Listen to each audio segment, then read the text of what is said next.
In this video, I'll show you how to create a nostalgic opening where photo frames stack one by one on the screen, revealing your video like a collection of Polaroid memories. Start by opening your project in CapCut Mobile and placing your video clip at the beginning of the timeline so the stacking effect feels intentional.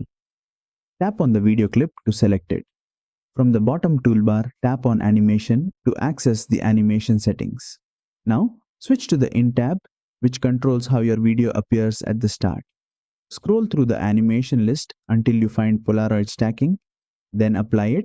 Once applied, photo style frames stack and overlap, gradually revealing the video underneath with a warm and memory-driven feel. In CapCut Mobile, this animation is applied directly to the video clip, not as a separate layer. Use the duration slider to control how fast the photos stack. Shorter duration makes the stacking quick and playful.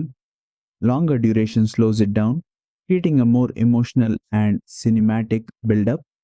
Preview the animation and adjust the timing so the stacking rhythm feels natural and smooth. And that's it. You've successfully added a Polaroid stacking reveal animation in CapCut Mobile. If this tutorial helped you, don't forget to like, share, and subscribe for more CapCut Mobile animation tutorials.